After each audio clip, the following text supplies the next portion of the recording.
Alright, so here is a close-up of what I did to get this rifle back to the range and operating.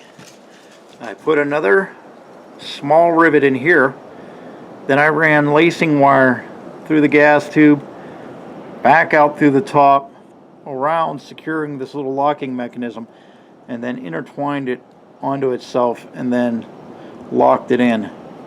So I am very confident that this is probably more secure than what I got from the factory. So this is my fix. This is what I'm going with, and that's the whole purpose of being out here today, is to see how well it performs. So enough talking. Let's get rolling. Functions test this. We're at 100 meters. We've got steel downrange. So let's see what we come up with.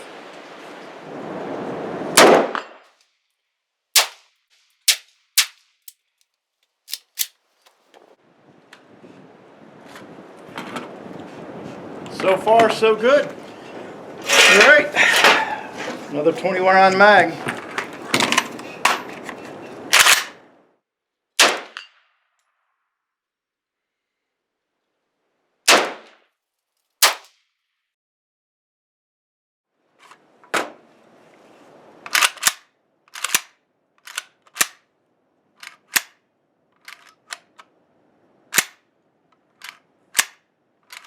All right, 30 more rounds. If we get through 30 more rounds, I think it'll be safe to say that this repair was a success. So here we go, 30 more rounds.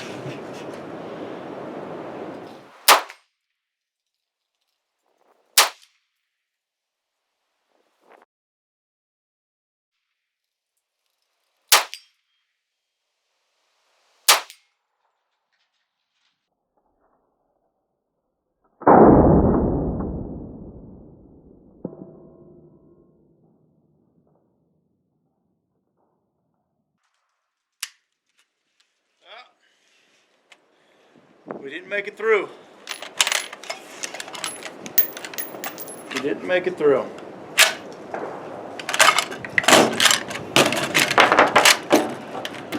I thought we'd be successful, but we weren't. Let's continue to fire though.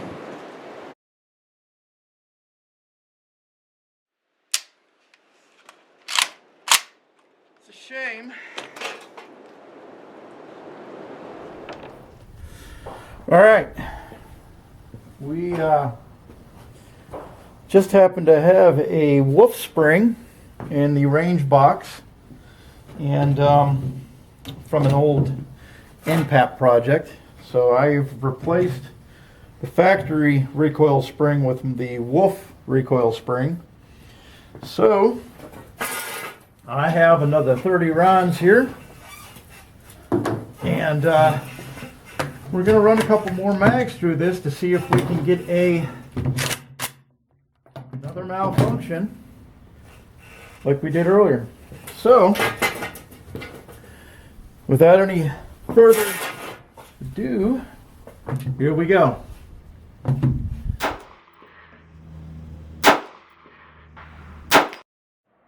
All right, we'll go ahead and pick up the cadence. I'm a little impatient, so let's see what happens.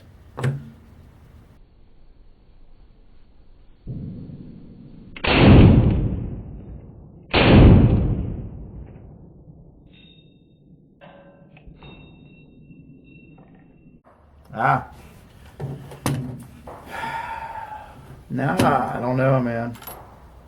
Same fucking thing. Same.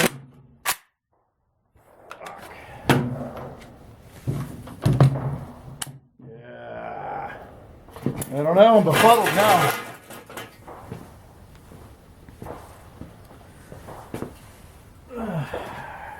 I don't know. All right, let's see if we can get it to malfunction, or is it catching on this lip right here,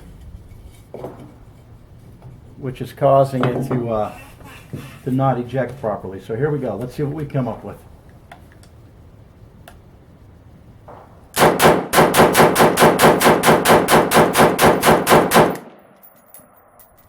Okay, so it is not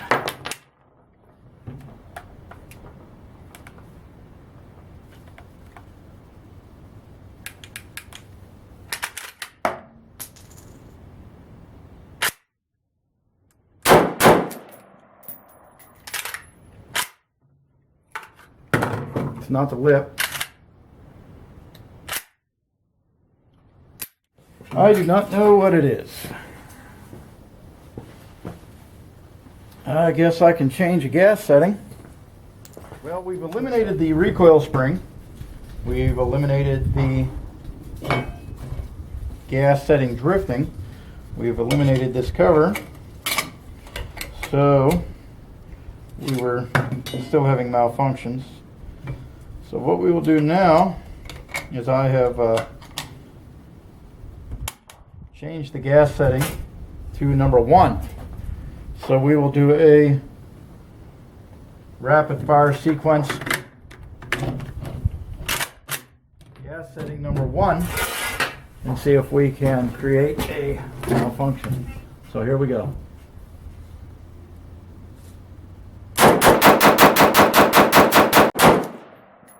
There it is. And it was with gas setting number 1. So, I don't know. I'm going to have to reach out for help, I think. So, let's take a look at this. And I'll post the video. And perhaps someone out there is knowledgeable. So this is the malfunction that I keep getting over and over and over. The bolt's going rearward. The bolt is going rearward with the spent shell casing. The spent shell casing is getting not getting ejected fully, and then getting caught up in the bolt as it goes forward again, stripping the next round, which is partially in the chamber, but being blocked because of this spent shell casing. So perhaps with a little luck, maybe somebody a little more knowledgeable than I can help me out and figure out what's going on here. So just as a brief wrap up to this whole thing, I have replaced the factory recoil spring with a wolf spring. I have ensured that the gas setting is no longer drifting, and I have shot it on all 3 gas settings. All 3 gas settings produce the malfunction. I have shot it without the cover on to see if perhaps the rounds were not being ejected correctly because of maybe this cover. There's something wrong with the cover. That wasn't the case because I was able to replicate the malfunction without the cover. So I have had the malfunction shooting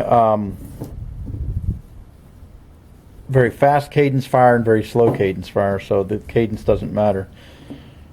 So I don't know, I'm out of ideas, unless maybe it's the ejector on the front of the bolt. But I mean, you would think that I would get a lot of that malfunction opposed to just once. I don't know if that makes sense, but anyways, this is Toe2 Bravo. Hopefully you enjoyed the video, and hopefully you guys have some suggestions. Thanks for watching.